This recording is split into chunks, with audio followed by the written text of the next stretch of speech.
Hi students, நான் வெற்றி கேரக்டர்லேருந்து கல்யாணம் பேசுகிறேன். நிறைய மாணவர்கள் ஏரோநாட்டிக்கல் இன்ஜினியரிங் படித்ததுக்கப்புறம் எந்த மாதிரியான ஜாப் ஆப்பர்ச்சுனிட்டிஸ் கிடைக்கும்னு கேட்குறாங்க. ஸோ ஏரோநாட்டிக்கல் இன்ஜினியரிங் படிச்சிட்டிங்கன்னா உங்களுடைய கோர் ஃபீல்ட்லேயே நீங்கள் ஜாப் வேணும் அப்படின்னா ரொம்பவே குறைவான கம்பெனிஸ் தான் இருக்குது.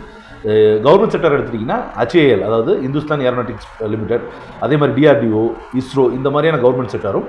ப்ரைவேட் செக்டர் எடுத்துட்டிங்கன்னா டாடா ஏரோஸ்பேஸ், மஹேந்திரா டெக்னாலஜிஸ், அதுக்கப்புறம் டைனமிக் டெக்னாலஜிஸ், ஆக்வஸ் இந்த மாதிரியான சில நிறுவனங்கள் மட்டும்தான் உங்களுக்கு வேலைவாய்ப்புகளை கொடுக்கறதுக்கு காத்திருக்காங்க. ஸோ இதுவும் கூட நீங்கள் நல்ல கல்லூரிகளில் படித்தா மட்டும்தான் இந்த வேலைவாய்ப்புகள் கிடைக்கும். சரிங்களா? ஸோ கவர்மெண்ட் செக்டர் எடுத்துட்டிங்கன்னா 4 to 6 lakhs வந்து உங்களுக்கு சேலரி கிடைக்கலாம். அதே ப்ரைவேட் செக்டர் எடுத்துட்டிங்கன்னா 3 to 5 lakhs வரைக்கும் தான் சேலரி கிடைக்கும். சரிங்களா? நீங்கள் ஒரு வேலை கேட்டியா, ஆன்சிஸ் மாதிரியான சர்டிஃபிகேட் கோர்ஸ் முடிச்சிருக்கீங்க, நிறைய இன்டர்ன்ஷிப் வாங்கியிருக்கீங்க அப்படின்னா கண்டிப்பாக இந்த சேலரி டபுள் த டைம் ஆகிறதுக்கு வாய்ப்பு இருக்குது. சரிங்களா? ஸோ சிம்பிளாக நான் என்ன சொல்ல வரேன் அப்படின்னா, நீங்கள் ஏரோநாட்டிக் இன்ஜினியர் படிக்கணும்னா தி பெஸ்ட் காலேஜில் தான் படிச்சிருக்கணும். ஸோ ப்ளஸ் ஆர்டினரி காலேஜஸில் படிச்சிங்கன்னா உங்களுக்கு வேலை கிடைக்கிறதே கஷ்டமாயிடும். சரிங்களா?